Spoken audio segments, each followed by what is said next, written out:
Hello. Hello, How everybody. are you? We're back here in the GSL Code S. Very quickly and slightly suddenly, but yes. So we're going to enter our final match today. It's going to be a Protoss versus Protoss. Deer is, he's had a little more time to rest, unlike Zest, who might be a bit fatigued. Yeah, he just had to play a pretty grueling PvZ series. Yeah. Oh, by the way, Zest means the peel of a, was it a lemon? Orange, citrus fruit, any type of citrus fruit? Maybe any kind of citrus fruit. I just checked Twitter. The more you know. The more you know. Learn a word a day. Yeah. You'll have a lot more vocab words. It's true. Read a lot, and that will help you a lot, too.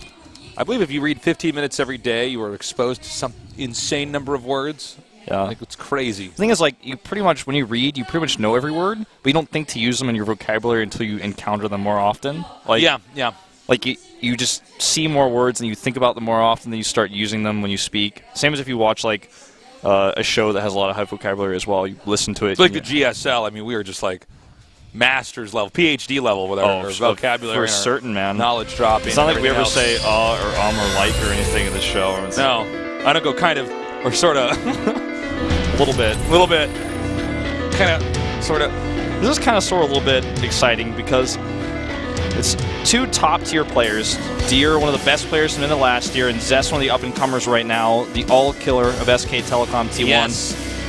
And PvP, a very volatile matchup. Especially on a four-player map like Frost, because if you don't scout correctly or you don't scout early enough, sometimes the build I don't even know if it's correctly. It's just, if you don't get lucky and get to the base in the right. Yeah, correct is not the right word for this. It's like it's a bit of a dice roll.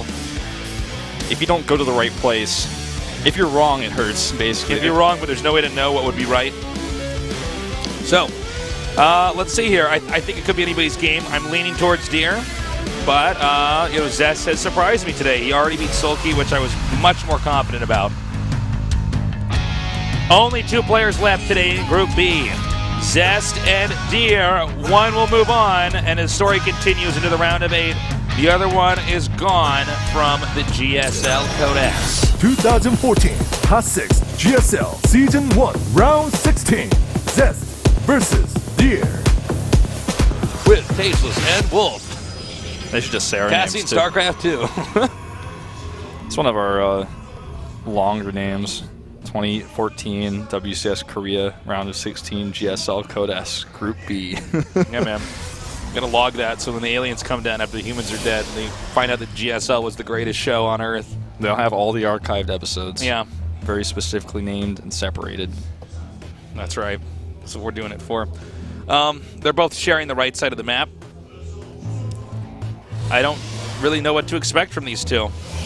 Protoss versus Protoss. Honestly, if you're good at Protoss versus Protoss nowadays in the GSL, you have the highest chance of getting farther. Yeah. Because there's just so many Protosses. There's such a higher chance that we could have, just solid, several solid Protosses in the round of 8. When we started at the round of 32, I was like, oh my god, man, this could actually be something like 13 Protosses. Yeah. Possibly. It's been a pretty Protoss-heavy season. It's been a pretty Protoss-heavy Korea right now. In Pro League as well, Protoss is getting more fielded than anyone else. We saw a slight resurgence of Terrans, but mostly just like Maru, Flash, and TY are like the ones who are getting fielded the most, and like sometimes Fantasy, but for the most part it's in Protoss and Zerg, and more so Protosses, because it just seems to be the feel in Korea that it's a little bit tougher for Terrans these days. And I mean, if you look at Code S results alone, it seems that way. It seems like Terrans are having a hard time. I feel like one of the reasons why Terran did so well in Wings of Liberty is some of the best players who switched over quicker to StarCraft II were all Terrans. Like, they were just better players in general. Yeah, and I think it was also the fact that the Mule was something that just existed, which made the normal rhythm of build orders that people would understand. It changed that. Yeah. You had to incorporate the fact that there's this unit that just lands and is free and can mine, and you don't always know when your opponent's scouting you, or scanning you, excuse me. So there was that to keep in mind, and I think the fact they even had to reduce the hit points of SCVs. SCVs used to have the StarCraft 1 hit points of 60. Yeah. They had to drop that down because, of course, the Mule incorporated with the economy. The Mule incorporated with that meant you could actually do all-ins with SCVs and still have this super unit that simply costed mana from a building you will always have, the command center. Like, you know, I'm kind of glad that SCV's all-ins are not as common as they are, or maybe it's just that Terrans are not as common, so we don't see that as much. well, that's a good question. So in this game, we actually have double Stargate at vertical spawns. So if one player goes Oracle and the other goes Phoenix, there's a direct counter there, basically, because the Phoenix will kill the Oracle. And we got Phoenix here for Zest. Let's see what Deer does. I think it's probably going to be Phoenix's too with his, because its timing is so late. Okay, so Phoenix versus Phoenix gets really weird. It gets really fun, Because too, sometimes. You can sometimes be stuck going Phoenixes. Yeah. And then the game becomes all about your Phoenix control and whoever is brave enough to transition out first, and can they get away with it. Yep. So it's really, really weird. Because even if, so some people might be like, why doesn't one guy just stop going Phoenixes? Because if they both went Phoenixes and they had a certain number and then one guy stopped arbitrarily, he loses his whole Phoenix army, then everything gets and then everything gets picked up. Yeah, exactly. Yeah, it just depends on how many Phoenixes both players commit to. So the difference here being that Deer actually got his Phoenix later, but he has a Nexus first, and the Phoenixes can't really lift a Nexus or harass that at all, so with a defender's advantage here, I'd give him a slight lead. Zest is already trying to transition out of this into robotics tech. Ooh, he cancels that, though. Huh. I was kind of wondering, like, what is his plan here with the robotics? I think we're actually going to see Phoenix versus Phoenix. Phoenix, you might as well get the Nexus up. They can't pick the Nexus up, at least. They can pick your probes up, but then they have to engage your own Phoenixes. Each player needs to make sure to be chronoing the hell out of the Stargate. Yeah. I feel like maybe he was making the Robo because he was concerned that if it was DTs for his opponent, he wouldn't have detection since he was committing to Phoenixes. And then he started realizing, well, actually, I don't need this anymore. I can use my Phoenixes also to scout.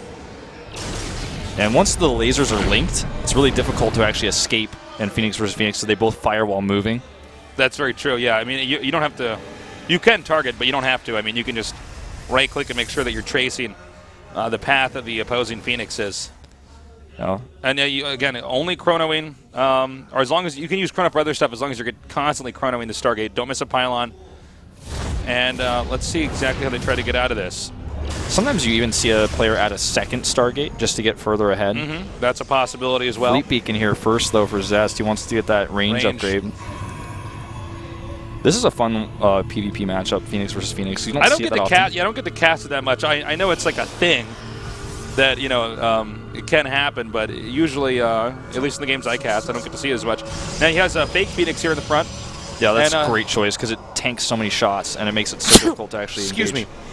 Sorry. So we have that. Feel better. No, I feel fine. I just, I don't know, man. I sneezed. So he might try to use that, to tank in some damage. The problem is that if the Phoenixes are over the Nexus, and he could just Nexus cannon, which he does just there. So he gets 2 for 1. And he does bruise too. Yeah, that's a better trade for Deer, and it's all due to that hallucination. It's actually trying to transition out. Wow. And with the Fleet Beacon here, DTs here.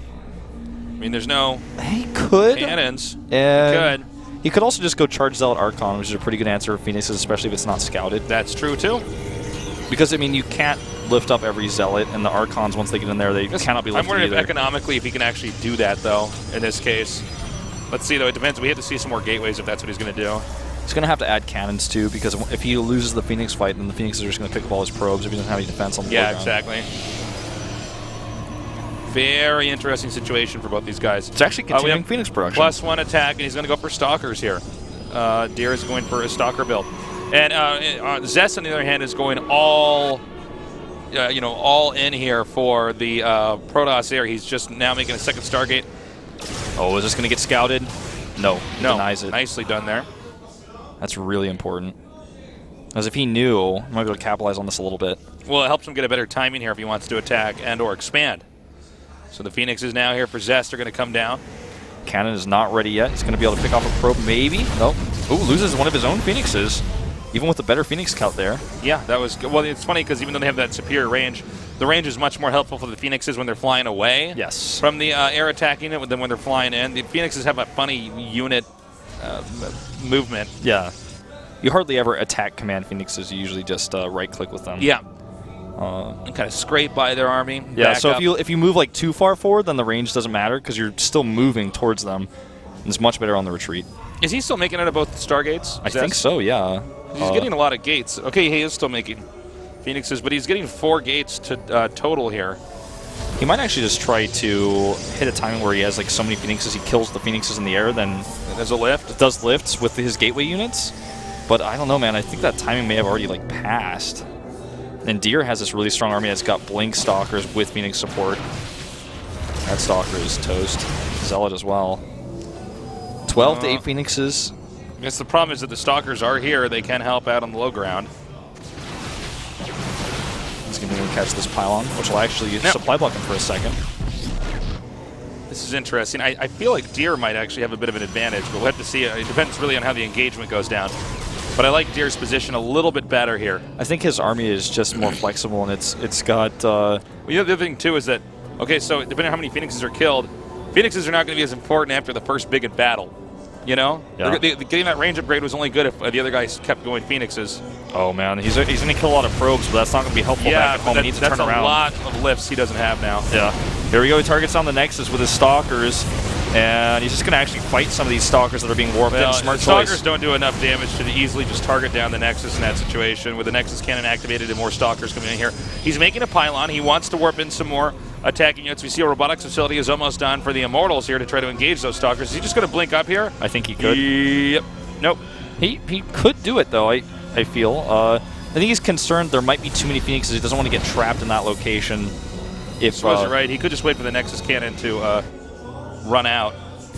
He's very careful about how he does this. And, I mean, here come those Phoenixes. They're going to start lifting like crazy as soon as he wants to commit. He's going to fight the Phoenixes in the air first with the Nexus cannon support. He's done a very good job backing up. Okay, so now this is just Phoenixes lifting. These Stalkers, I think there's just too many Stalkers. Am I incorrect about this? No, I think you're right, because there's shoots down the Phoenixes, right? There's no Nexus cannon firing. If there were a Nexus cannon firing right now, it may be a different story. I think Deer just wins this. He should warp in some more Stalkers here, having some Zealots up here at the front.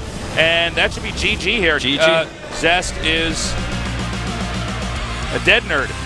But you have to be a dead nerd twice to lose to get knocked out of this GSL Code S. That's true. It's just like the spelling bee, man. You got to mess it up twice to lose. That's true. I didn't know that.